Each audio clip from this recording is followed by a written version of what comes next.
Baik Bapak Ibu ya, melanjutkan webinar kita yang lalu. Ini masih ada beberapa pertanyaan ya yang coba saya jawab sesuai dengan pengalaman dan pengetahuan saya ya. Oke baik, yang pertama ini tentang produksi dan marketing ya. Eric Ayrin, dalam usaha F&B, produksi dulu atau marketing dulu? Kalau marketing nanti nggak ada yang produksi, susah juga.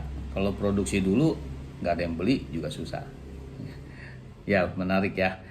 Jadi kalau bicara marketing sama produksi, sebenarnya tidak ada yang perlu dipertentangkan sih antara kedua hal tersebut, karena memang kalau kita waktu memulai berbisnis makanan atau minuman, nomor satu kan jelas harus produk dulu, artinya membikin dulu ya, produksi dulu.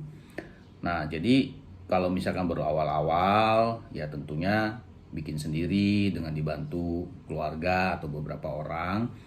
Saya rasa itu harus beriringan. Jadi bikin dulu, kemudian dijual. Artinya ke marketing, ya kan? Jadi kalau misalnya kita bikin 5, nah kita coba jual dulu. 5 itu sudah tercapai atau belum? Kalau misalkan kita bikin 5, jualannya baru 1, 2 ya, maka produksinya jangan terlalu banyak dulu. Karena buat apa? Ya kan? Nah, jadi bikin 5, lalu fokus ke marketingnya bagaimana supaya yang 5 ini bisa terjual.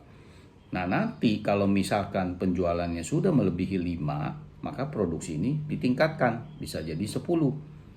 Nah, waktu sudah jadi 10, maka marketingnya juga ditingkatkan bagaimana yang 10 ini bisa terjual. Nah, jadi kalau ini konteksnya saya tidak jelas apakah maksudnya itu produksi dalam arti bikin skala besar ya. Nah, ini mesti hati-hati. Sekali lagi mesti tes market dulu. Produk sudah yakin, sudah berjalan, sudah laku, sudah penjualannya bagus, barulah fokus ke produksinya kuantiti lebih banyak. Jangan terbalik. Karena nanti malah jadi stok mati kalau misalnya ternyata kita tidak bagus produknya atau tidak disukai oleh customer. Ya, jadi yang mana lebih dulu? Ya nomor satu tentu produksi dulu, tapi skalanya jangan terlalu banyak. Habis itu coba dimarketingkan bagaimana supaya produk yang sudah kita bikin, kapasitas yang kita bikin ini bisa terjual. Nah itu yang harus berimbang, dilihat mana keperluannya. Oke, mudah-mudahan cukup menjawab ya. Yang kedua, pada nih Simon, saya sudah mulai jualan jus buah, namun saya sempat berhenti untuk meningkatkan tampilannya agar lebih eye-catching dan be different. Apakah langkah saya ini tepat atau salah langkah? Oke, baik Pak Dani ya. Sebenarnya tepat atau salah langkah saya juga nggak tahu ya. Tapi kurang jelas ini jualannya di mana. Apakah di supermarket, di rak-rak supermarket, atau misalkan membuka counter, atau online saja, atau bagaimana. Nah, tapi kalau misalkan harus sampai berhenti, ya sebenarnya buat apa juga? Itu kan sebenarnya improvement itu bisa sambil tetap berjalan. Nah, tetapi kalau untuk meningkatkan tampilannya supaya lebih eye-catching dan be different, nah itu penting. Nah, itu harus ya. Jadi kembali lagi nih step by stepnya. Yang pertama adalah target marketnya siapa? Ini jus buah buat siapa nih? Apakah orang-orang yang kelas menengah ke atas, kelas menengah ke bawah, atau bawah banget, atau atas banget? Nah ini bisa disesuaikan dengan packagingnya, dia punya pricing juga penting. Nah jadi harus diperhatikan siapa sih sebenarnya target market kita. Memang kalau seperti jus buah tentu semua orang minum.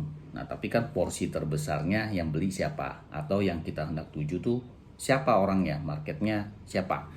Nah jadi dari situ baru dipikirkan bagaimana kemasannya nih, apa cuma botol aja atau bagaimana, lalu desainnya bagaimana. Nah itu sangat penting ya. Lalu ngintip kompetitor ya, lihat nih pesaing Anda yang sama-sama berjualan jus buah ya kan. Dia punya kemasan bagaimana, harganya bagaimana. Jangan kita punya target market misalkan menengah ke bawah, lalu bikin kemasan bagus banget sampai costnya tinggi misalkan, sehingga akhirnya juga jadi biaya kan, biayanya berat. Nah biayanya berat, kemudian yang beli nggak bisa juga, ya buat apa ya. Nah tapi kerjakan dulu PR-nya, jus buahnya harus dipastikan memang rasanya enak. Nah itu yang penting ya. Kalau untuk packaging semuanya secara bertahap itu dipelajari, diperbaiki, dan lihat kompetitor bagaimana kemasan mereka. Mudah-mudahan bisa menjawab ya.